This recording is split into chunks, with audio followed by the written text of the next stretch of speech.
As a toy salesman for a Spanish company, I was in Spain on business. I was planning on staying there for a week while I took care of a few things.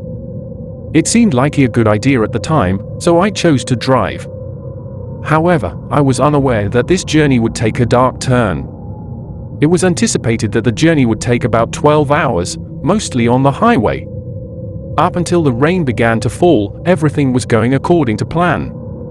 It was thick and made it challenging to see the road in front of you. Then, out of nowhere, the rain's fury forced the closure of a portion of the highway. I was forced to take a detour onto a side road, which added 40 minutes to the journey. It was a hassle, but I figured I could handle it. My go-to music abruptly stopped as I continued down the unfamiliar road. I tapped the phone screen out of frustration, but to my surprise, even the GPS stopped loading. I had to drive blindly at this point, hoping I was going in the right direction. Driving purely on instinct for a while, I kept going, hoping I'd eventually find my way back. I arrived in a small, creepy town after what seemed like an eternity. The dilapidated structures, the dimly lit streets, and the eerie silence were like something from a horror film. But since I needed assistance, I plucked up the courage to exit my vehicle and walk up to one of the houses. I approached the first home and attempted to ring the doorbell. No response was given, and it was silent. I went to the subsequent house puzzled. Exactly the same. There is no reply. The same outcome was obtained from the third house. The town appeared to be deserted entirely. I walked up to the fourth house as my anxiety level increased. Something caught my eye in my peripheral vision just as I was about to knock. As my heart raced, I quickly turned my head, but nothing was there. I still had the uneasy feeling that someone was keeping an eye on me. I fumbled for my phone and lit up my surroundings with the flashlight on it. I felt a little bit safer even though it was a pitiful attempt at reassurance. The fourth house also did not respond. Now it was obvious that there was a major problem with this location. Now I was pretty sure it was an abandoned town. Intention going back to my car and leaving, I turned away from the fourth house. But then I saw a figure standing on the street in the dark. A human silhouette that was simply standing there and was fixated on me. I called out to them with a trembling voice after feeling a chill down my spine. No response to my request for assistance. While remaining motionless, the figure's face was obscured by shadows. As my heart raced, I reached for my phone on instinct and used the light on the device to try to get a better look. When I pointed my flashlight on him, he immediately ran away, back into the dark. Without stopping, I ran back to my car after feeling a wave of panic wash over me. I needed to leave this place right away. But as I was running, I heard someone running right behind me. When I arrived at my car, I slammed the door shut and locked it, gasping for air in ragged gasps. I then heard someone pulling on the door latch of my car. The same figure was now apparent when I looked up thanks to the interior car light. It was horrifying to see a face twisted into a grotesque grin, eyes gleaming with evil. When I froze, my mind was spinning. I was unable to get out of this situation using logic. I instinctively pressed the gas pedal, sending the car hurtling forward as the tires screeched in response to my survival instincts. I glanced in the rear-view mirror as I sped away and saw the person still standing there, watching me. I carried on, tearing through the streets. Finding a secure area populated by people and civilized was necessary. After what felt like an eternity, I was able to regain cell reception. I immediately dialed the police, and as I spoke to them, my voice trembled as I described the unsettling encounter in the deserted town. But the other end was silent despite my cries for help. There was no guarantee or evidence that they had left. Even the phone line seemed to have absorbed some of the oddness of the place. The worry followed me around like a foreboding cloud, but I kept moving. What had I found in that deserted town? Who was that sinister figure? These questions kept bugging me as I continued, determined to get as far away from that place as possible. I still have a hard time letting go of that terrifying encounter. It serves as a reminder that the ordinary can occasionally transform into the terrifyingly extraordinary at the worst possible time.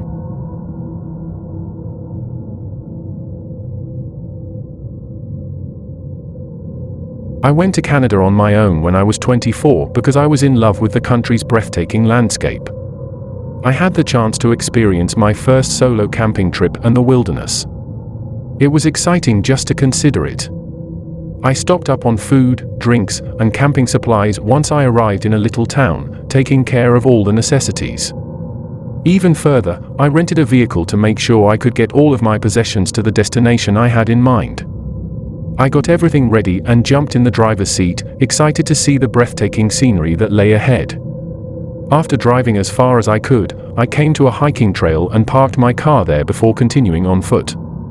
I had walked for miles before finding a peaceful clearing next to a small lake.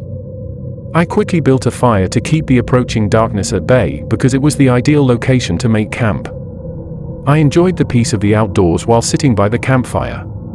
Rustling leaves provided the night's mellow melody. I initially explained away the sound, thinking it was just a curious squirrel acting silly, when I thought I heard faint footsteps. I ignored it because there was no reason to be concerned and kept on enjoying my solitude. When it was time to retire for the night, I went into my tent to get some much-needed sleep. I distinctly heard deliberate, audible human footsteps when I heard them again. My anxiety level increased as I caught a glimpse of a shadowy figure lit by the fire through the tent fabric, and the sound grew louder. My body went numb throughout as I froze in fear. The silence was broken by a whisper that shook me to my core.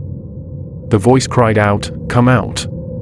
I was at a loss for what to do as my thoughts were racing. The only response was an icy silence that hung heavily in the air, and I wondered who this invasive person was and what they were trying to get from me. After a moment of tension, I found the courage to open the tent flap and look outside. I stared into the eyes of a tall, lean man with a hood over his face, and my heart almost leaped out of my chest. Both his words and his physical presence terrified me. Threateningly, he said, "You are here alone, vulnerable. What do you want from me?" I asked, my voice getting stuck in my throat. In a chillingly direct reply, he said, "I won't hurt you if you leave right now." I had a strong urge to run away, and panic hit me all at once.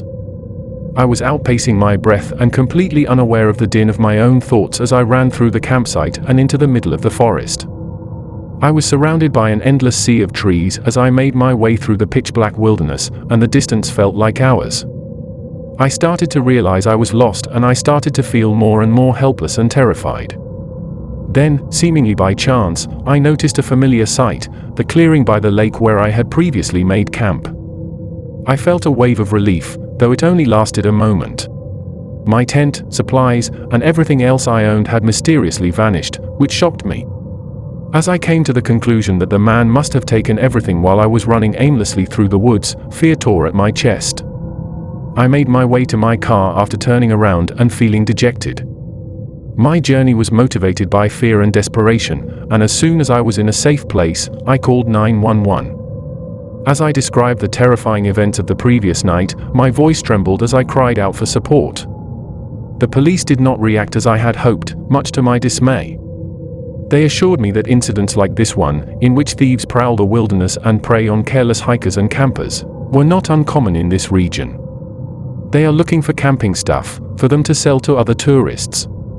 My heart sank when I understood how accurate their claims were. The once beautiful and liberating wilderness had become a hostile environment. The hooded man's menacing words and the gloomy, cold forest still give me the shivers when I think back to that particular night. Even though the Canadian landscapes are still breathtaking, I am now less confident and at ease when I venture into the wild.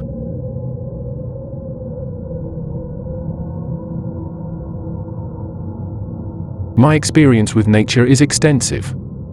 As a fervent hiker, I've waded through countless trails in search of the upcoming adventure and the rush of discovery. I intentionally go on adventures twice a week to discover new views. But there was one trail, an apparently amiable old friend, that would permanently alter my perception of the woods. When I arrived at the trailhead later that evening, it was. Golden rays of the sun were waning, giving way to the night's black embrace. Most people would have turned around, but I couldn't help but feel that familiar thrill of excitement pulsing through my body. This would be a nighttime hike. The first section passed without incident. Even though it wasn't full, the moon cast a faint glow on the well-traveled path, providing just enough illumination for me to do so. But when you're by yourself in the woods, time has a funny way of warping, and before I knew it, I realized I had lost track of time. The forest was completely enveloped in darkness, and the path in front of them appeared to be shrouded in doubt. My initial certainty gave way to some uncertainty. The once familiar trees now appeared foreign, and the path that had been etched in my memory was beginning to become hazy. I ignored my unease because I was sure I would come across a landmark that would put me right. The markers I had left behind, however, had disappeared after a number of hours, having been sucked up by the night. The first strands of fear started to wrap themselves around my heart at that point. My resolve began to weaken as a result of panic's nagging doubts. As I became aware of how serious my predicament was, my heart began to race. I had to go back and retrace my steps to get to my starting point. However, instead of guiding me toward salvation, the forest seemed to tighten its hold on me with each step, dragging me further into it. The sounds of the cracking branches and rustling leaves became more ominous as they changed into something that seemed to follow me. The sense of being observed grew stronger, and I felt as though the trees were judging my intrusion from above. I was suddenly thrown into total darkness when my flashlight sputtered and died. I hurried to change the batteries as my heart beat against my chest. Since I was afraid of what I might see lurking in the shadows, I dared not look around because the metallic taste of fear was on my tongue. The sound of approaching quick footsteps then became audible to me. As I fumbled with the batteries, my fingers shook, and I felt a desperate need to move quickly. Two figures appeared before me as the light finally broke through the shadows. Their icy chuckles cut through the air and stopped me in my tracks, causing me to gasp. Two men approached me with menacing grins as their faces were hidden by shadows. As they pounced and struck with ruthless force, fear tightened my throat. As they ransacked my possessions, pain erupted throughout my body, leaving me helpless. Their fingers snuck into my pockets and tore my backpack, my lifeline, apart. As swiftly as they had appeared, they disappeared into the night, leaving me broken and battered on the forest floor. I struggled to get to my feet with everything I had. I stumbled forward by sheer willpower because I had to get away. My worn-out feet eventually brought me to a road, a narrow ribbon of safety that sliced through the oppressive forest. I was given a cell phone by a kind person who had stopped. I dialed the police with shaking hands as I described the horrors I had experienced. A glimmer of hope started to ignite within me as the police showed up. In the hopes that justice would be served, I spilled my story, giving every particular. They noted down my information and assured me that they would look into it. A call informed me that my wallet had been located the following day. In the midst of the darkness, a wave of relief swept over me. A minor victory had been won, despite the fact that the men were still evading capture. My phone and backpack, however, had not yet been found. As a result, the trail I had once thought of as a friend turned into a chilling reminder of the dangers that can lurk in the dark.